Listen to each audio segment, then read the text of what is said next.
So we, after a fun time of needing David to get Medyhne and I organised on different time zones. Thank you, David. Not Thanks, my David. point. Yes. I am That's really okay. happy to be here with David Cowan and Medyhne. And I think most of my listeners do know both of you. But before we start, for anyone new, can we go round, ladies first, with you just giving people an introduction to who you are and where they can find you on your own channels? Oh, well, thank you, Catherine. It's just wonderful to be here with you and to be here with David. And I'm really excited about what we can talk about today.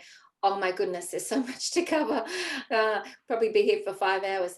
But I'm just an energy healer worker in Australia, and I work with individual clients. And I also have a soul healing group for Australia where we're trying to shift the paradigm and what's happening energetically here. So that's Tuesday nights on Zoom if anyone wants to join. It's a free group, and I am passionate about the liberation of Australia and the globe, and for people to reach their true potential and their sovereignty. And I'm very holistic like yourself, and also creative like David, with music, and I paint and I write books, and they're all on my website, so feel welcome anyone to go and check out my website. You just got to spell my name wrong. That's the right way, I mean, because it's really, really hard to spell and everyone gets it wrong. So that's the only hurdle. If you can spell it right, then you can find my website. But yeah, it's a joy to be here, and I just loved our chat last week. It was, I think, Catherine, and got so much to chat about. So thank you so much for having me. Thank you. And all David and Medyhne's website links and everything will be below this video when it goes up. So David, brilliant musician. David, I absolutely love your music so much. But tell our listeners a little bit about you in case anyone's watching you for the first time. Thank you, Catherine and Medyhne. So my name's David, and I have been on this journey posting videos about what's going on in the world for the last, I don't know, 9 months or so.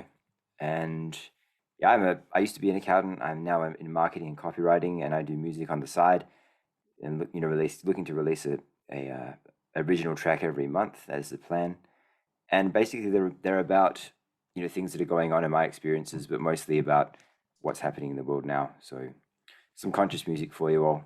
And yeah, as Catherine said, the links will be down below, so check me out if you can.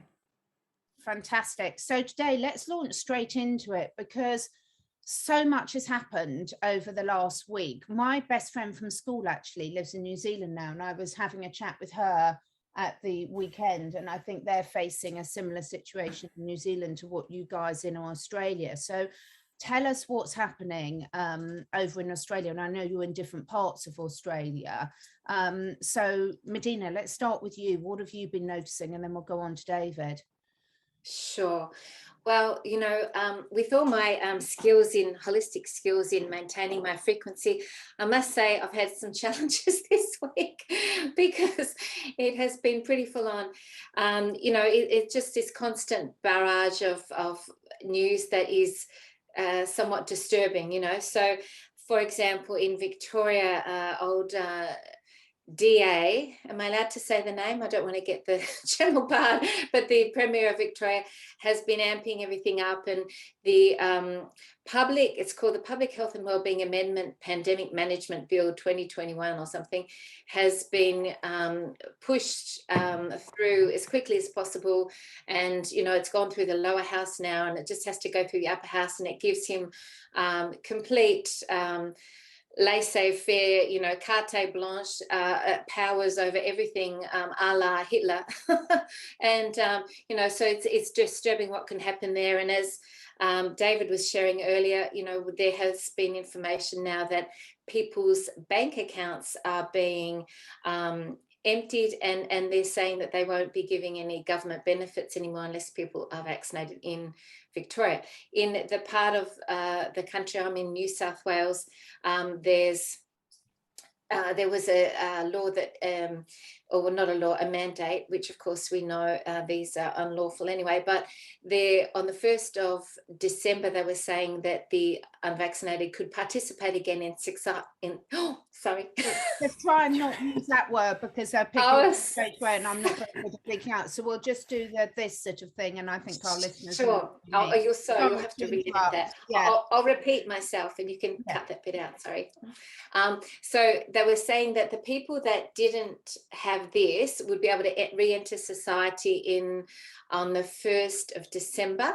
And then they were behind doors having talks about changing that. And so you can just imagine they're trying to initiate that being extended, and these people being kept out of society even more, not allowed to attend cafes, restaurants, and so forth. And so there's a feeling of energetically, because I work with energy so much, there's oppressiveness, there's a feeling of the net sort of tightening. So we have to do everything we can with our tools and resources to rise above that, maintain a high frequency, trust that everything's going to be fine. I also heard an even more concerning story coming from a very reliable source that there's military training to actually work, I don't know if I should talk about it publicly, but to just be able to do this to people from their homes, and so we're hearing all this stuff. I don't know exactly what's disinformation or what's true, but extremely disturbing. And then on the other hand, there's the other narrative that Ricardo has been talking about, wonderful Mr. Bosi, that the white hats are starting to activate, after the end of October.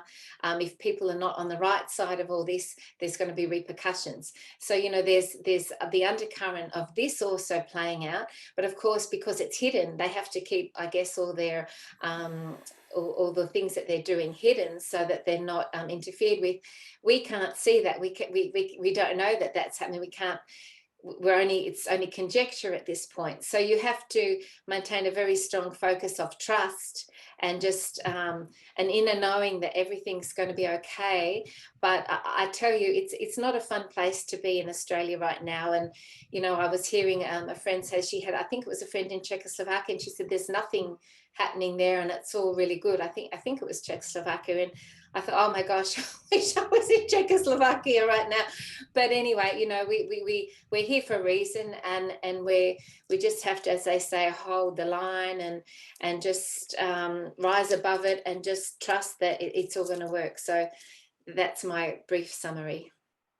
And before we come on, thank you, Medyhne. It's quite amazing, actually. I'm just going to say to everyone the date, because I've had loads of people quite rightly said to me, could we start the videos with the date? It's the 1st of November 21 today. I know it's not quite at the beginning, because loads of people keep copying the videos and putting them out months later and they think they're current.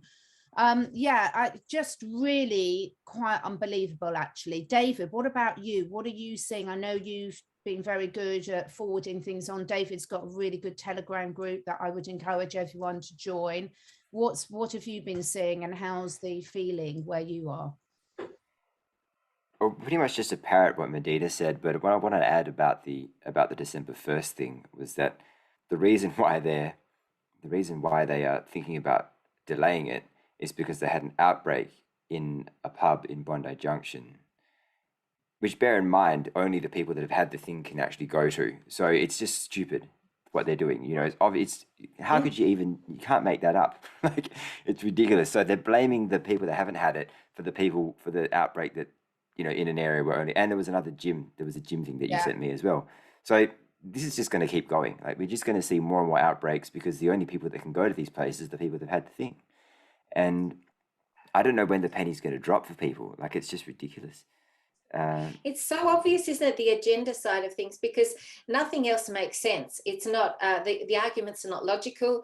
They don't make any sort of logic. So therefore, clearly there's something else going on underneath about why this is all unfolding, and it is part of the whole agenda that has been planned so long ago to create complete control, break up the states into separate divisions, so they're all independently controlled, and this has all been planned so long ago. It's really interesting. I mean, I've had quite a difficult weekend, actually. On a personal level, I've had a lovely weekend, but I have had some really quite nasty, unprovoked attacks by people as well.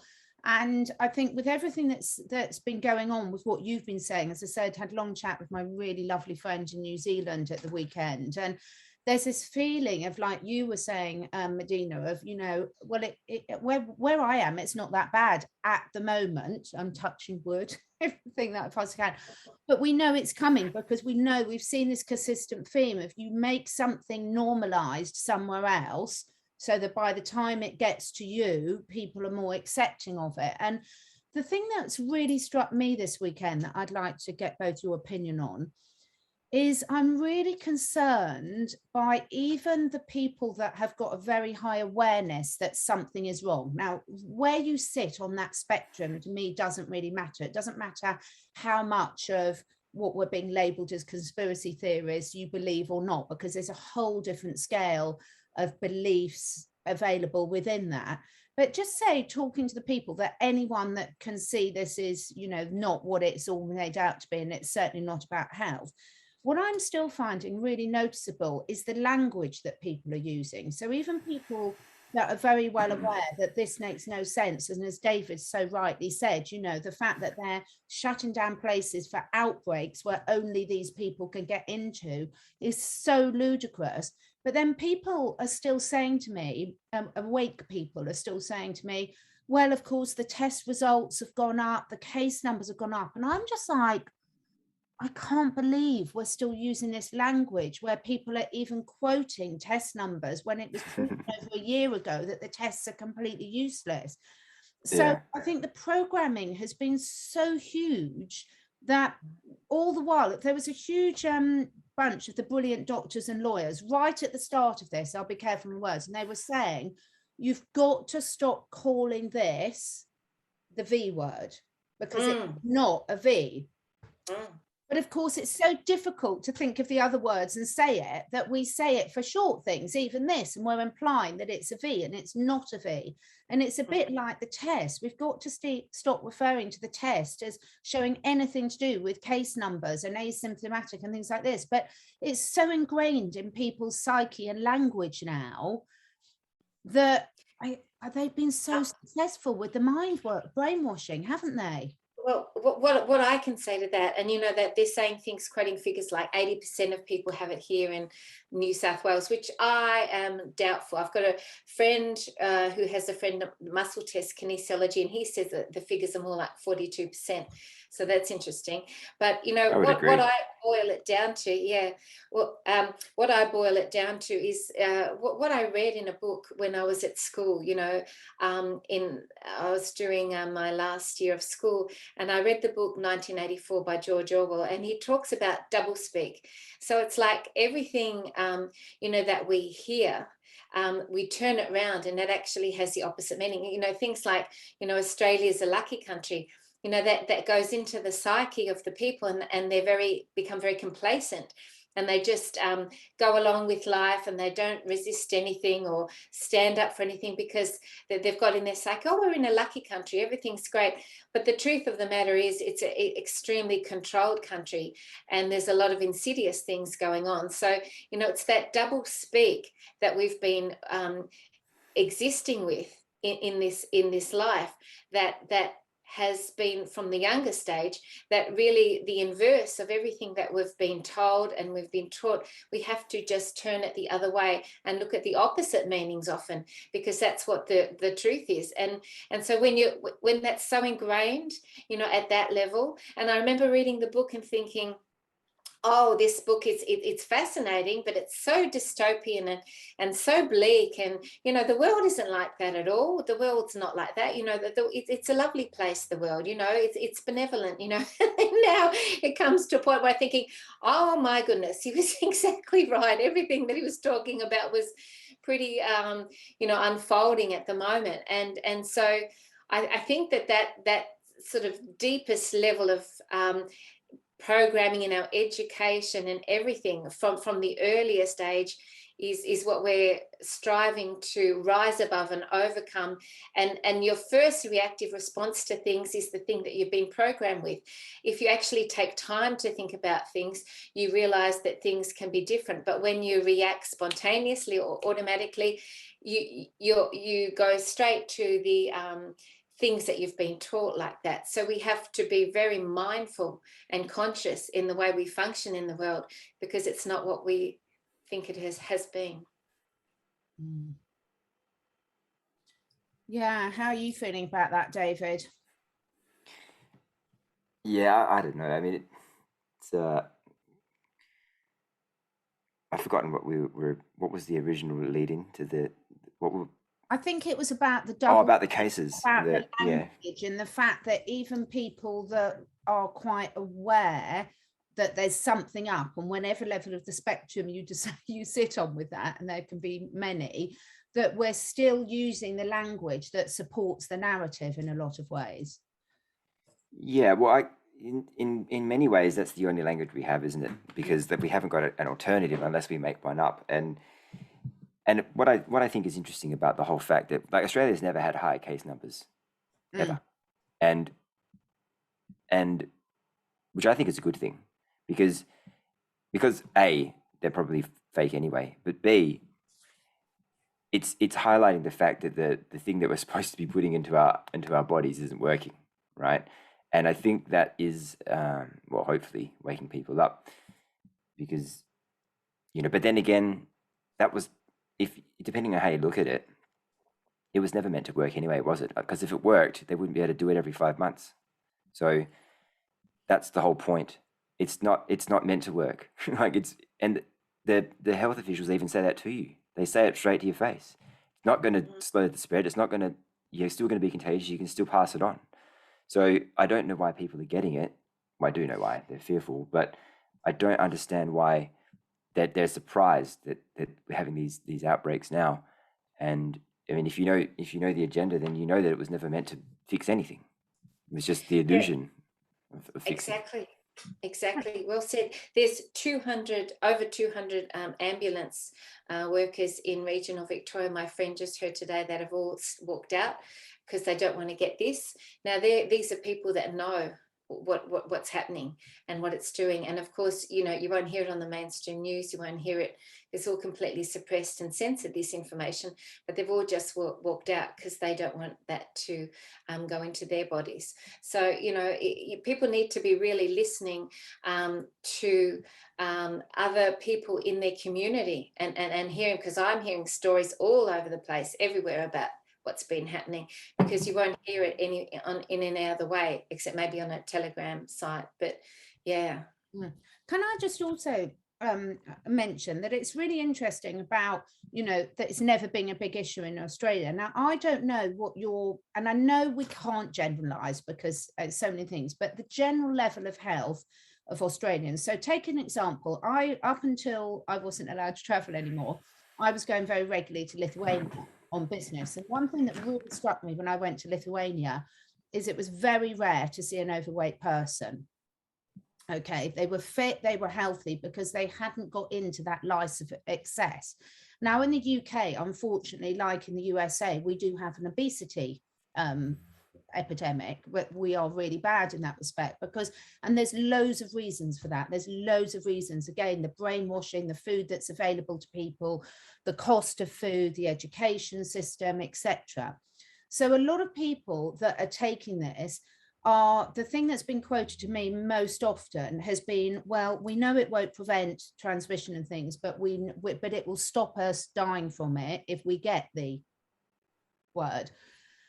But so will vitamin D, so will getting exercise, so will taking control of your health, so will eating a healthy diet, so will thinking positively. There's so many things that as humans that we can do that will empower ourselves for our mind and bodies to be in the best possible state for whatever might get thrown at us.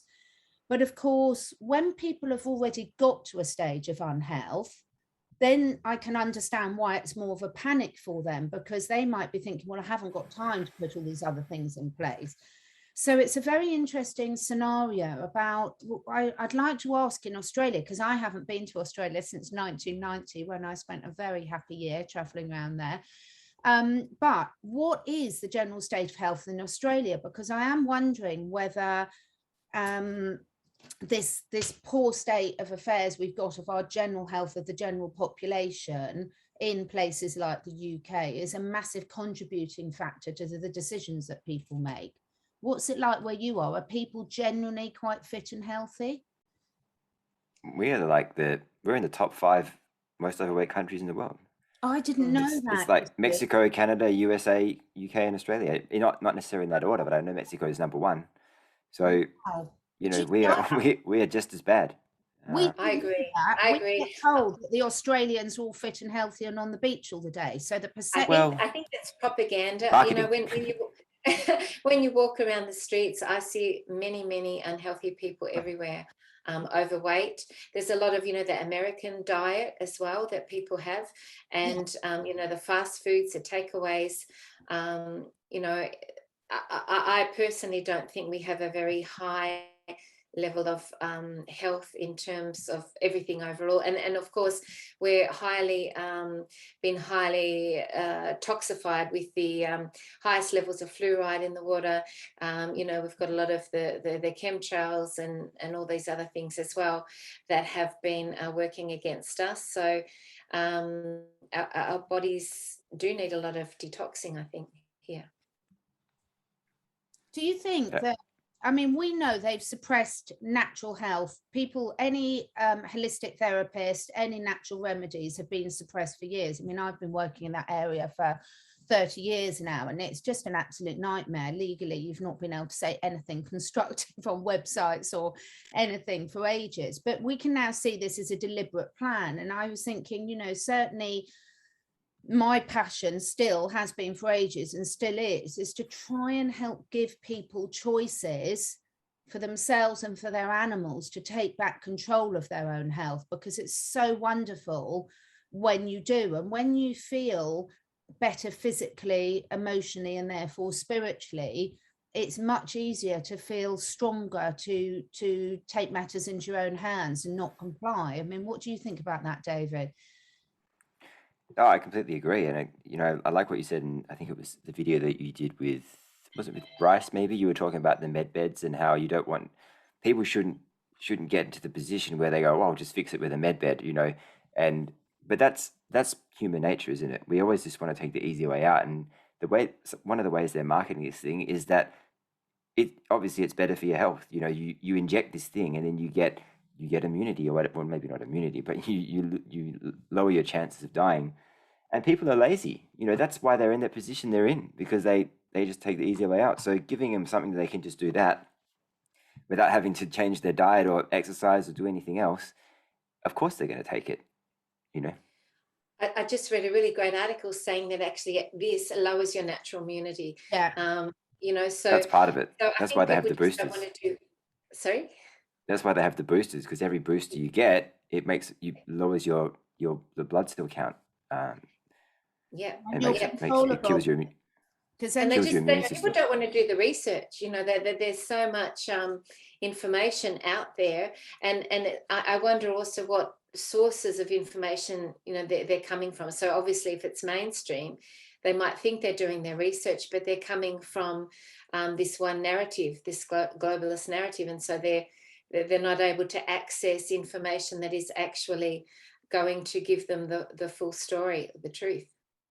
And also, I think, I mean, I had some visitors over and we ate like a big coffee cake. It was absolutely delicious. But when I'd eaten my coffee cake and had a couple of glasses of wine, I felt really lethargic. I couldn't be bothered to do anything because normally I'm a really energetic person, and my whole lifestyle, I have to be, because I've got so many animals that I need to look after. I can't sit there and do nothing. But it's amazing how quickly eating the wrong foods for you will really lower your energy levels and also can send you into depressive state. So I'm seeing people that, for example, are responding in very negative ways for them after that they've had, for some people it might be a few drinks, for other people it might be they've spent the weekend with people that have rubbed them up the wrong way, and so they're on edge. It might that everyone's triggers are different.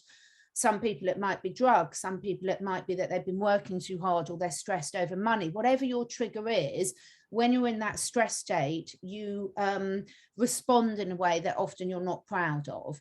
And it's really hard then for people to perhaps say sorry and get out of that cycle. And I think also I've seen a lot of people who say taken a decision perhaps to have something like this, and then they've almost feel backed into a corner. But there's not a single person on the planet that hasn't made decisions that they then, with more knowledge, would do something different. And it's so sad that we seem to have this human stubbornness that can keep us in repeating negative patterns, rather than actually sort of let it all go and say, oh, did something that now I'm thinking differently about. Now I'm just going to forget about that, not put any blame or choice, and move forward with different decisions.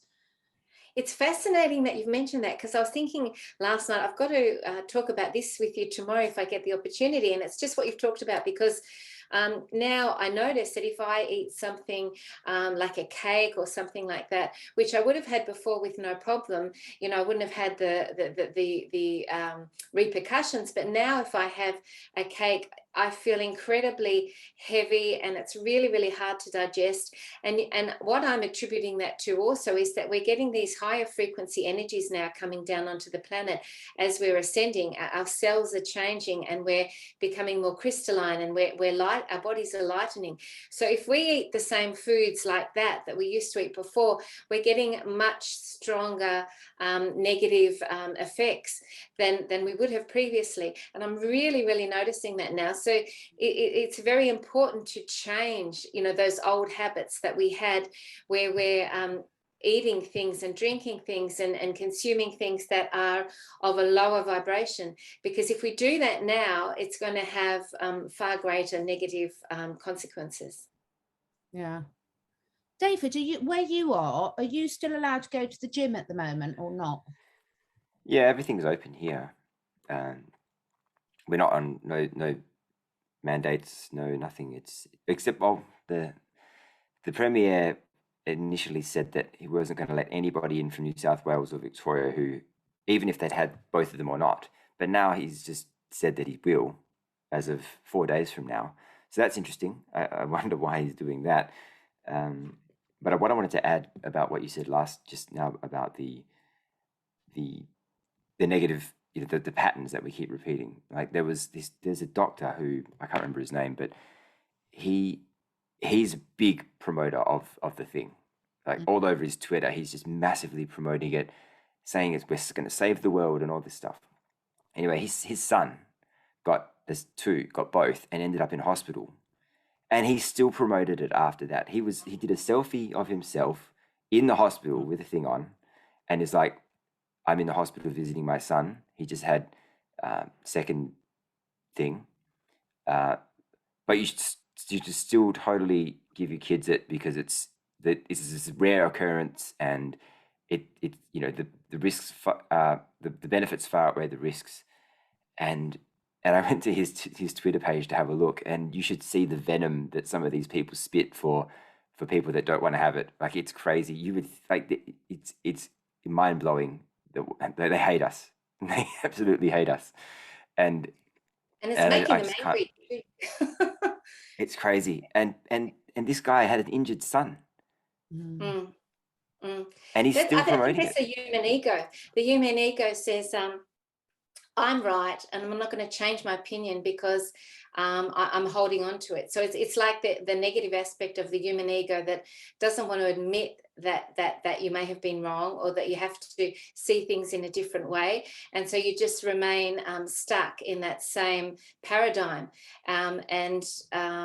Yeah, it's just such a shame that people are not open to the.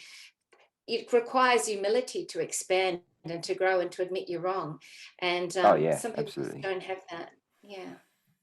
Yeah, it's funny, isn't it? David and I have had some sort of interesting discussions about other areas where people are reluctant to change. So, for example, you know, I work a lot with animal health and things, and it's amazing how much people fight for their limitations. And it's just when you're aware, when you're consciously living in the moment and you're seeing what's going on, then you're much more likely to open to notice problems quickly. So, for example, I've got two 30-year-old horses, which is quite old for a horse. And one of the horses, they're both rescues. One of them has come to me and he's got no grinding teeth left. And horses have to graze continually to stay healthy. They, you know, they should be eating about 20 hours a day. So I have to now supplement him because he can't, even though he's out grazing the grass, he can't eat a lot of it. So I've had to learn a lot. I've had horses, you know, ever since I was a child, and I work professionally with horses, but he's taught me a whole new range of different skills that I hadn't had before because I hadn't come across this particular situation. So if I'd have stayed stuck in my old way, he'd be dead by now. You know, so I've had to adapt as the situation has adapted and learn new skills. And now I've learned those new skills, I can help pass those on to others who are in the same situation. And obviously I've learned a lot of my new skills from other people that have already been through this predicament. But that's just one example of the fact that our life around us is constantly changing, and we have to change with it. We have to keep an open mind that sometimes areas, is my lovely pumpkin here, can you see him? He is magnificent, my pumpkin. He's Beautiful. It's like this, we have to just keep being aware that the world around us is changing, that the information available to us changing. You know, when I was 18 years old before I ever had my first Chinese takeaway, because when I grew up, we just didn't have takeaway food. We lived in the middle of country. There weren't many takeaways. We couldn't get to them anyway because we were too far away. So we just didn't do it. So everything's always changing. And if you just stay stuck in your way of doing things, I think it's a very, very dangerous way to be. Any animal in nature has to be in harmony with their current environment. There's no point them behaving in the winter the way they behave in the summer. They die. And I think humans, we get very, because a lot of us we're out of touch with nature and with the natural cycles of nature, because we might be going to the same office job, you know, every day of the year. It's very difficult for us to perhaps monitor these subtle changes in our environment that any farmer or anyone working with animals or off the land would notice, and therefore we miss those early warning signs. Yeah, I agree. We are, and there's never been a more evolving time There's than a now. great saying right? that you can say, which is, I release all. Sorry, the delay between us all makes us Go ahead, David. over each other. I think there's a bit of a Yeah, no, I was just going to say that there's never It's a been lag. there's never been a more evolutionary time than right now, I think. I mean, maybe there's some in the past, but what we're living now is, you know, is very interesting compared to, say, the last 10 years or 20 years or 30 years, right? So, like you said, Catherine, we're coming into so much more information, and it's what we do with that information that counts, because we could just ignore it, or we can use it to our benefit. Absolutely. Medyhne, what were you going to say? Yeah, totally. I agree with that. You can look at it as a negative, or you can look at it as an opportunity for really enhanced growth and really accelerated growth. There's a great saying that you can say, which is, I release all attachments, ego, mindsets, belief systems that no longer serve me. And so if you keep repeating that, you're releasing all the old ways of being that are no longer in alignment with who you are now. And we're changing every moment, from moment to moment, especially at the minute. So, you know, when you're able to actually release everything easily and surrender and let go anything which no longer serves you, you can really ride the wave of this opportunity for growth. I think it's lovely. I think, you know, I love that, changing it into an opportunity for growth. And it is allowing yourself that sort of challenge, like, oh my God, like when I saw what was happening in Australia and New Zealand, and I was like, I must admit, I had that sort of like, God, you know, I really didn't think it would get that far. But then when you sit with that and then sort of say, this is my new reality, it's no different to, say, a pack of wolves in the wild and resources are short, so another pack moves into their territory. They have to accept it and adjust their behavior, because if not, they'll die. And I think, you know, this is the stage we're at now, is it's like there's a sort of, I think acceptance to me is very different to giving in. That to me, they're not the same things again. So accepting where we're at is for me a really, really important point to say, right, and what do we do moving forward? And just like you've both said, we can then take that time for whatever we need to all do to accept. And I was asking you about the gyms, David, because I know you're really active and a really fit guy. And for me, when I go out and do exercise, it gives me a renewed strength. It gives, my legs might be tired, but I feel a lot stronger. And I think, you know, making sure that people have that opportunity, whether they're things, the gym, whether it's playing football, whether it's going for a walk, whether it's riding a horse, whatever it is for you, because we've got to find those things where we can accept where we're at and then make conscious decisions about our next actions. Absolutely. Yeah, I think that is one of the biggest things that we need to do, or a person needs to do, is really accept the reality of what of the situation. Because once you can accept it, then you can brainstorm or problem solve a way out of it, or whatever it is. I did a video with Dale a couple of days ago, and I said that, well, I came to the realization, or accepted the fact, that I may never travel again. You know, so it didn't bother. I'm not going to rush out and go get the thing because I want to go overseas. You know, I already said, okay, fine. I'm just not going to, don't have to do it. You know, I'm just going to just not go. And the more that you can accept, or the more that you can alter your existence as well, because a good portion of the reason why everybody's world got turned upside down last year is because they didn't really design their life in the way that they really wanted to. Even if they really loved their job, they still only had they didn't have the freedom to go overseas, you know, whenever they wanted, you know, all the restrictions aside, you know, you know, they still had a boss, they still had all these things. But in my opinion and my experience, the way to be able to minimize the impact of what happened last year is to put yourself in a position where it doesn't matter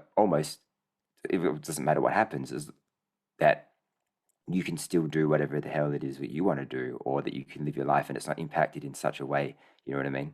That, yeah, sort of like autonomous. I need to grow some food and So you're stuff. Like that's probably one of the self-sufficient. biggest things. Oh, Yeah, sorry. being self-sufficient, Yeah. but also Yeah.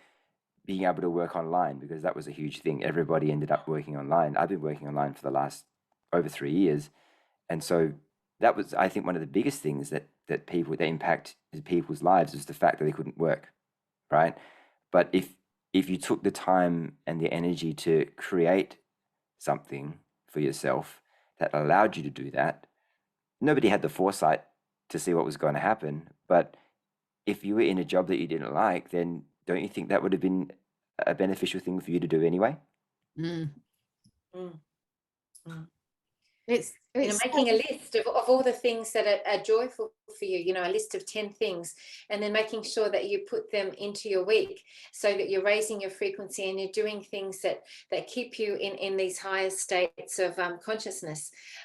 Simple things like that, you know, things that maybe that we haven't done for a while, but we used to do as a child, that made us feel really happy. You know, this is why these sorts of tools are really important right now. We have to really add to our toolkit, because before you could maybe potentially glide through and get by without or extra resources and tools, but now with everything happening, we've just got to really be mindful and work towards our own evolution in as many ways as we can, because that supports our own ability to go through this period of time as successfully as possible. And just hopefully we'll be able to get to the other end fairly soon, but we don't know when that finishing line will be. No, we don't. And I'm finding it increasingly difficult to listen to things, because on both sides of the story it's very, very hard to know what to believe anymore, isn't it? I mean, we've learned, I didn't realize, not being that techie a person, I mean, I've used technology all my life, but I've never been a video editor before and things. Now I realize how easy it is to manipulate photos, to manipulate film, to manipulate what someone said by cutting and splicing things and everything. Oh my God, I've got an example. My partner was on TV the other day, and they actually literally changed his wording. Yeah. And using his voice. So he said different words, and it was his voice. It was fascinating. And this happens all the time, and this has been happening for years. We just haven't been aware of it. So I knew someone who was on a BBC Horizon program, a documentary, and this must have been 20 years ago, so a long while ago. And it was very clever. What they did is they did an interview with this person, and then they did general discussion with this person. And then when they put the thing out on TV, they put different responses to the questions. Clever. I mean, this is what we are realizing, is how much forethought has gone into all of this for years and years of planning. But now we realize it can be so easy to manipulate. And that goes on both sides, doesn't it? Because there's also things on the Telegram channels that aren't necessarily true. And I think it's really, really hard now to discern, and you've just got to be really, really careful with all the sources of information. And I think people, we had Red October, and we had Red October last year, for God's sake. It's like it's constant. It's going to be this month, it's going to be this month. I mean, I'm really, Ricardo Bossi, please give us something. Yeah. Sounds amazing. I can see why people get to the desperation stage. I think this weekend, or I've probably the last 2 weeks, really, I've really reached the stage of thinking we do really need something. We can't keep being told that it's all under control and all this is going on in the back end. Even when you're talking about the La Palma volcano and things, it's so amazing, because everyone's talking about it different ways. There's lots of people saying, oh, it's okay, it's not going to hit the coast of America. But they're forgetting about, if it does go, all the other places it's going to hit in between. There's so many other places that, if it does go, are going to be completely devastated long before it gets to the coast of America. And I think that's what I've realized, is it's very hard to put yourself in someone else's place until you're actually going through it. And I think, that is a reality, and it's probably a survival mechanism as well for us all, because if you were constantly worrying about these things that might never affect you, your life wouldn't be worth living, would it? So sometimes some of these lack of ability to put ourselves in other people's is actually really good, because otherwise we'd all be miserable worrying about everything our whole lives, wouldn't we? Yeah, it's just, I guess, emotionally, if we attach to all the problems we see in the world at the moment, and all the sort of emotions around us and everything, we'd just be a walking wreck. We just couldn't function. So there is a sort of a natural defense that comes up where we go into our own space, and I think that can be healthy in some ways. I guess it's a coping mechanism, and that non-attachment, which is non-attachment to things, is the source of ascension, because otherwise attachment is suffering. So releasing attachment, staying in unconditional love in our heart space, and then being able to function in the world in a way where we're not, we don't know people's karma, we don't know their past lives, we don't know their soul history, and on some level there are no accidents. So there, divinely, there are no accidents. Everything happens for a reason, and we don't have the ability to see the big picture, which would be really handy, but we can't do that. And so we just have to trust that everything is in divine alignment, and even though from our perspective it doesn't look that way a lot of the time. Yeah, you made some really good points, Medyhne. I think that, one, we need to emotionally prepare and spiritually prepare for perhaps maybe this thing not ending in the next month or two, you know, like Mm. if the longer that you, like, let's just pretend it's another year. It may not be that long, let's hope not, but if you can prepare for the next year ahead, then you may be pleasantly surprised earlier, for one. Mm. And I think non-attachment is just so huge, because I'll use myself as an example. My MP3 player stopped working a few months ago, and it took me a while to buy a new one, and I ended up buying one. I didn't go with Apple as I normally would have. I went with this much cheaper alternative.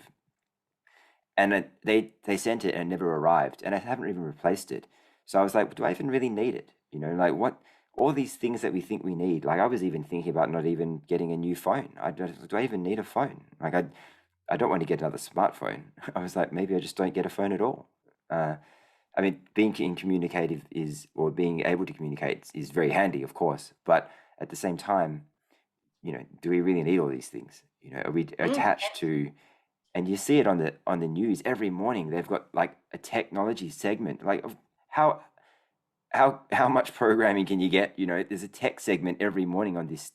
Like, it's obvious what they're doing. You know. Yeah, the levels of surveillance and the tracking that comes with the phone, you know, that's basically how they're able to keep track of us all as well. If everyone ditched their smartphone and threw it in the river, they wouldn't have that control in the same way anymore. Yeah. I've seriously thought about it, because, you know, I'm old enough to know I grew up where we had no mobile phones at all. We didn't have laptops. We didn't even have the internet for a long while. And you know, it's so hard for younger people to accept that. And we were talking about the other day, and I don't think it's brought us forward. So one of my friends has got a daughter who's 17, and so going out now quite a lot with her friends at night. Now, when we went out at night as a group of friends, you stuck together. If you went out with your friends, you made sure you all got home all right, sort of thing. But now, with the modern technology, they'll go out, they'll change the plans at the last minute. They're really, really unreliable, because they can be. But with us, you know, if you arranged, I'll meet you next Saturday at 8 o'clock outside the cinema, you were there because you'd made an agreement, and you couldn't get hold of each other necessarily. Now, we did have landlines, but with 3 daughters, my dad was very strict on how much we could use that. Otherwise, the phone bill was horrendous.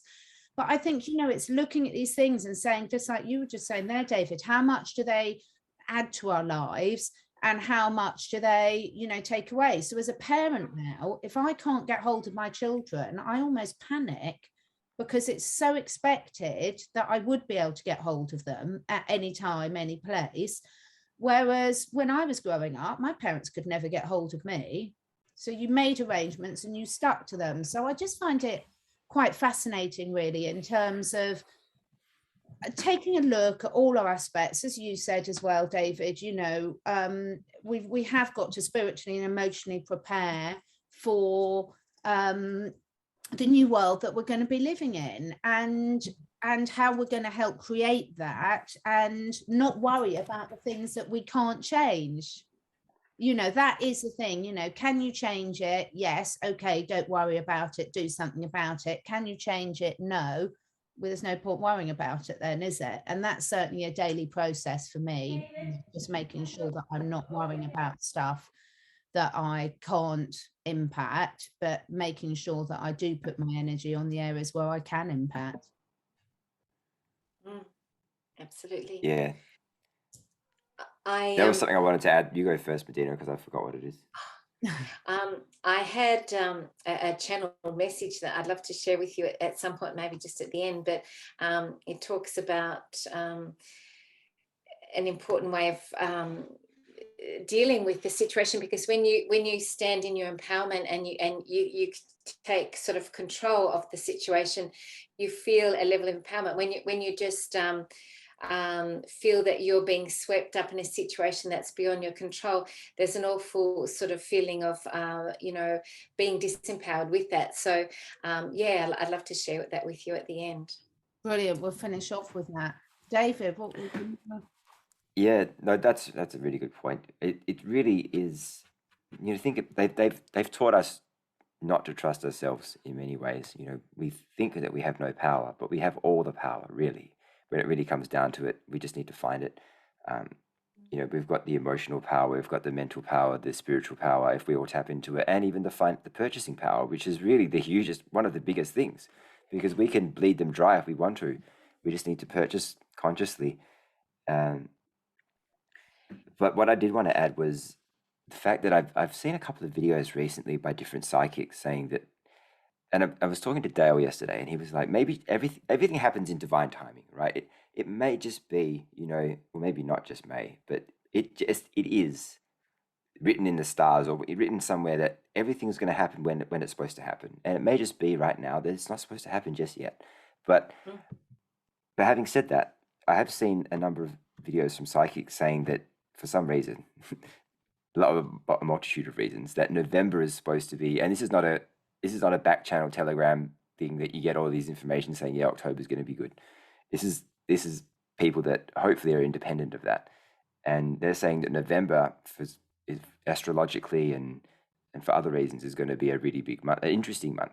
But it's not like everything's going to end in November. It's going to start a domino type effect where something will happen, or a number of things will happen in November, which will then you'll come to fruition maybe in December, January, February, and things like that. So, look, I really do hope that's true, because I think we can all agree that we really do need something big, whether it's, and I don't know, it has to be something, because we're all in the meantime, I've got a suggestion, and this is a really great technique that really helps people. So I encourage everyone to visualize your favorite superhero, and it might be Wonder Woman, it might be Superman, Batman, whoever you resonate with, and just visualize and picture that person in front of you, and just feel yourself connecting to that energy, and how they familiarize yourself with their energy and their empowerment, and how they're feeling their courage, their strength, all those qualities, and feel yourself sort of merging with that energy and just connecting with that energy, and become your own superhero within the context of your own life, of what you're going through. And it's just quite a great visual technique for people to work with, that can really help people to feel empowered for some people. I've got to find one now. Superhero. So, anything else before we finish? Anything else from you, David, that you wanted to say before we finish? I've loved this chat, ladies and gentlemen. I have absolutely loved it, because I love the fact that we can just talk through all these things with you two. I really do, and I love both your perspectives on life. So, anything else you want to say before we finish this chat, David? No, I just want to say these chats always lift me up. It's obviously great to speak to you both, and when you have it, it does allow you to process things better when you can verbalize it out loud. And I really just do hope that I think things may get worse before they get better, unfortunately. And I don't know if I think we'll know when the time is coming, if you know what I mean. Like, I think we'll know when things are about to be like the shit's going to hit the fan. Unfortunately, I don't think it's here yet, but when it happens, we'll know. And then it's always darkest before dawn. That's the message that I keep seeing. So when the sun rises, then things will start to get better. Oh, it's been wonderful for me to chat with you both. I feel better myself as well after I've chatted with you both too. It's a great way to vent your the things that are in your mind, and release things that you're holding. When you hold it internally and you don't express it, it can create more discomfort. So once you express it and talk it out, it really does help. So I'd love to, if I could, share with you a channeled message. I think it's quite a powerful one. So would that be okay, Catherine? That would be lovely. Thank you. Oh, thank you. And thank you so much again, both of you. I've just loved it. And to be able to chat with your wonderful audience, Catherine, is a real privilege. So thank you. And I'd love to chat with you both again soon, because I really love both your energy, and it's a joy to chat with you both. Thank you. Definitely. So, are you going to do that, or are you going to share your screen? Do you need me to allow you to share the screen, or are you talking through the channel message? I could try and share it as well. Yes, here it is. Okay. So I'll read it out as well. It is now time for everyone to break the spell the people of Earth have been under. The small number of controlling forces who have lost their higher dark commanders that try to keep their control over you must know from each person that they no longer rule you. It is up to every person now to make their inner voice known, to shout and act loudly that the control over you is merely an illusion. I do not consent. Fear is what holds this illusion in place. Each person must now claim this freedom and sovereignty. After thousands of years, it will not just fall in your lap. You are required to claim it. Individually, as well as globally, you are now being given a spiritual test. How much do you want your liberation? Is it worth fighting for? Is it worth the discomfort to stand in your truth and do everything you can to halt the false imprisonment structure you have been existing under? We ask you to dig deep into your spiritual core and stand up like never before. Your soul and generations to come will thank you. Wow, that's lovely. Thank you so much for sharing that. That's a perfect way to end on. And let's definitely do this again. And Medyhne and I will be better with our timekeeping next time, David. Thank you so much, both of you. I hope I've been able to come off that image. Have I come off the image okay? No, it's still there. It's still there, but that's fine. We can do that. Oh, sorry, I'm not sure how I come off. Just you stop share. That's fine. Oh, okay, got it. Thank you so much, both of you, and we will speak soon. Have a wonderful rest of your evening. Take care. Thank you, you too.